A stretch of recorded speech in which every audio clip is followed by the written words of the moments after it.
I'm Drake. Welcome to Working Dragon Mystic, where we discuss real, metaphysical, and occult knowledge so that you can manifest real and tangible results in your life.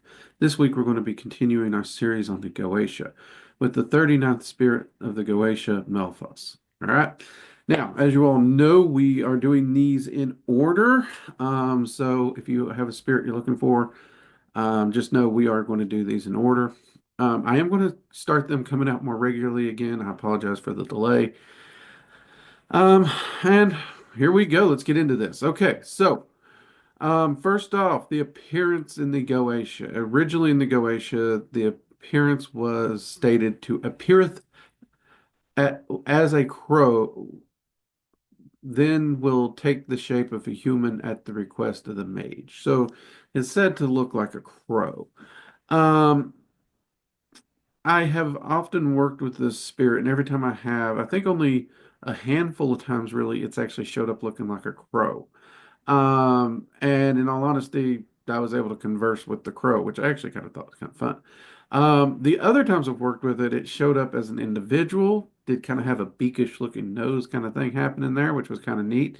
But usually it's some kind of dark clothing, usually like a collar of feathers or a cloak, feathery kind of looking cloak, really. Um, all the way just to just a really slick looking suit with no feathers. I mean, but still keeping that dark shine that you would expect to see on a crow. Um, those are the ways I've traditionally seen it, and I've had similar people talk about their work with him. There are a few magicians I know who have actually stated that he shows up in some brighter colors, which I find interesting. Perhaps one day I'll get to see some of these brighter colors. I think the funniest one that sticks in my mind, and it's just because it's so out there, is a like a banana yellow suit. That truthfully that sticks in my head probably because I grew up and watching, Jim Carrey in The Mask and stuff like that. But otherwise, most people do agree on that darkish color. I do have a few magicians who have said it shows up as a crow. They couldn't communicate with it until they requested him to take a human shape for communication purposes. So, if you run into that, feel free to go ahead and make that request. I would highly recommend make it a request, not a demand. I mean, I know if you're reading the Goetia traditionally, there's a lot of threats and insults and all this stuff. And if you want that's the direction you want to take, that's fine. Um, I path worked it that way once, and I path worked it from a point of respect, and I always get far better results with respect. So just want to put that little note on there. All right. Now the correspondences that is most often associated with this particular spirit. First off, the rank. He is ranked traditionally a president within the Goetia. The metal most often associated with him is Mercury. The planet most often associated with him is Mercury. Color most often associated is orange. And the element most often associated with him is air, interestingly enough. If you do enjoy this kind of content that we do here, do remember we do have a locals community. You can find the link to that community down below. All our updates, all our going ons, all our contests, all that stuff is always over there. You can also find a link to the Discord community at our locals community. It is the heart nerve center of Working Dragon Mystic, our locals community. You can sign up for free over there, or you can become a paid supporter and get all kinds of extra boons, including classes and path workings that aren't even released at the online school. And if you're interested in the courses at the online school, there's a link down there below. Um, Also, join us in our live streams. We live stream on Rumble and YouTube every Sunday. Check us out. All right. So, next thing we have to get into after the correspondence, of course, is why would you want to work with the spirit? What's the spirit remotely decent at when you're working with them, right? So the most common things that I have found that many magicians work with this spirit and have found success with is what we're going to cover. First off, however, let's talk about in the Goetia. The original purpose stated in the Goetia, because they always get so flowery with their words, don't they? Build houses and towers and will keep you informed of your enemies' every move. He gives good familiars. Okay, great. I mean, I'd like a tower. I'm not going to lie. I would kind of like a tower, but don't really need a tower. Towers aren't very practical in modern life. So a lot of people overlook the spirit. They just zip on by it because that's not something they really care about. Informed on enemies, I've had magicians mention varying results there. However, if you take that and you look at it through a modern lens, then you can actually start seeing some pretty cool results, in my opinion. And the things that myself and colleagues have found that this works really good is um, Malphas is very good at helping set wards against psychic and physical assaults. Now, I want to point out this is one I have to admit I've seen varying success on. Like it really gets kind of, up and down. I found it better to do it myself instead of using the spirit. That being said, however, Melphus is very good at teaching ward concepts around the home and ward concepts that may help you in your particular situation. I would again state that when we're talking about wards, remember these are energetic defenses. They're not going to stop a bullet. They're not going to stop a knife. They're not going to stop your sibling's fist. You kick them, punch them in the face, they have a right to punch you. It's not going to stop a physical object. A ward to ward off physical assaults or physical attacks puts out a kind of a vibe, an emotional sense that of danger that wards off people from you. It keeps people away from you who have those intents, or it attempts to do so. Let's be honest, there's a lot of crazy people, regardless of the danger they sense, they're going to still do whatever horrible thing they want to do. A ward's not going to help you there. You know what I mean? So be mindful that wards are primarily going to be on the spiritual and occult side, not the physical. Okay? Take proper precautions, people out there. But like I said, I do prefer to do all my wards myself, or with a different entity. This entity I've just not, I've had so varying luck and up and downs, but when I did have the most luck, it's always in the energetic category. Um, but it is one that a lot of people do you work with this entity for. So I wanted to make sure we include it just because I don't always have the best success in that area with this spirit, didn't mean I'm going to leave it off the list. He can help you find people with that will strengthen your business, your group, or your organization. Okay, so if you're building a group, a business, a club, whatever you want to do, and you know you're going to need a team to do whatever you're trying to do. Maybe you're trying to start a ball team. I don't know. Um, he can actually help you locate, find, and recruit individuals that are going to help strengthen that team, organization, or business. Really important to have the right people in the right job helping you out. It really is. A bad team can destroy what you're trying to build. It really can. So take note to that. It's a really great thing. This is one that I honestly have had some success with in my mind. Um, Building a few different teams and projects that I was working on, I consulted him and I've had some pretty good results. I haven't done it in a while though. These days, again, I kind of lean into that dragon magic and Norse magic more often than not. But I do have to give props. When I was consulting with him, he done very good. All right. Um, Next one. Um, Help to cause people to admire you for your ambition. Okay, that last bit's important for your ambition. He does not cause people to admire you just cause. You actually have to be striving to something. You actually have to have ambition to draw them to you. And that's where a lot of people fall flat. There's a lot of people who want to be admired, but they don't want to do any kind of work or have any kind of drive in and of themselves in life. And the ambition to be admired isn't what you're looking for. It's you actually have to have an ambition to pursue and to achieve something.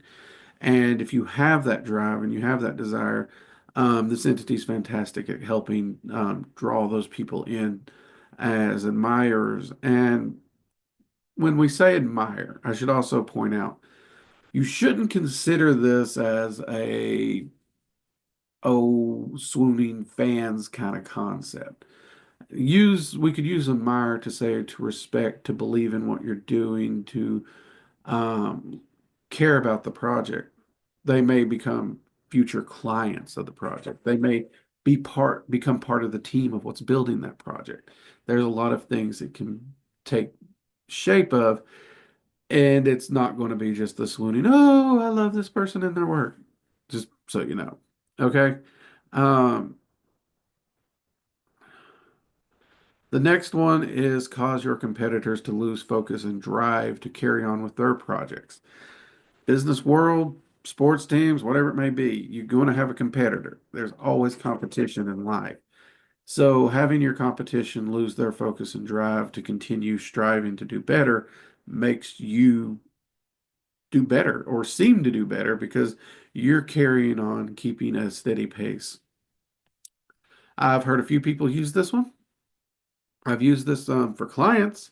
I've not particularly used this for me that I can recall. I'm not going to say I never used it because I can't recall one way or the other, but I have used it for clients. Um, and lastly, we got help to show you your enemies and give information on them. Okay. This one's a tricky one, though. This is another one of those tricky ones. Okay. First off, this entity is very good helping you understand who your enemies are or might be, as well as giving you information about them that pertains to you and how you can offset anything they may be doing to you. However, to this, I must give caution here. I have seen many, many, many mages lose themselves to paranoia and allow their paranoia to feed on their magic and their practice and just pour that into their divinations, giving them massive false results and massively just feeding back into that paranoia. And a lot of people end up using it as a excuse to falsely verify what they already think. So be very cautious here. There can be a lot of toxic use of something like this if you yourself aren't mindful of what you're doing and don't question what you're seeing. You always have to pursue and confirm something. I have seen a lot of stupidity from mages and practitioners because of something like this. And just because it's an entity doesn't mean it can't backfire and you can't feed into it because you can very well hear the result from an entity that you want to hear. Okay? So be careful with that one. It can work, but do be careful with it. All right. And of course, we need to get the sigil up here so you can actually use that sigil, right? So we'll go ahead and get that up on screen here. There you go. Very simple, plain and easy to use. Also, people keep asking me what name do I use for these entities when there's multiple names. While the sigil's up here, you'll see on the sigil, there is a name written around that sigil. I use the name on the sigil. That is hands down always going to be the most common name associated because it's been around the longest. It's literally on the sigil. So that is the name I default to anytime I have a question on it. So there y'all go. All right, next we have the un. Again, uns are not a hard set 100%. There's only one un that, or one true un, or however you want to put it. All uns are man-made, period. There's people who will say they channeled them or whatnot, and maybe they did channel them, but then you can send another magician to the exact same entity to get an un, they'll get a completely different un. So, yeah. But for what it is, most common un I have found for this entity is, and I'll make sure it's here on the screen, so we don't have to count on my southern pronunciation of this because it ain't going to be good, people. Larach Tassa Melphas Ar. Larach Tassa Melphas Ar. Larach Tassa Melphas Ayer. Larach Tassa Melphas Ayer. There you go. Yes, the Ayer I pronounced a few different ways. I apologize. That's one that throws me a bit. I don't use these in my personal practice. So there you go. Um, Personal experience with this entity, honestly, not a whole lot. I've worked with him, yes. I've whether it be through clients or doing path workings and whatnot. Most of the ones were consulting about wards. And again, it's more consulting than having rely. I never trust someone else with my own wards. Never. Not even an entity. I'm very particular that way. Um, so yeah. I really feed in on the consulting thing, or I really fall onto the consulting most of the time.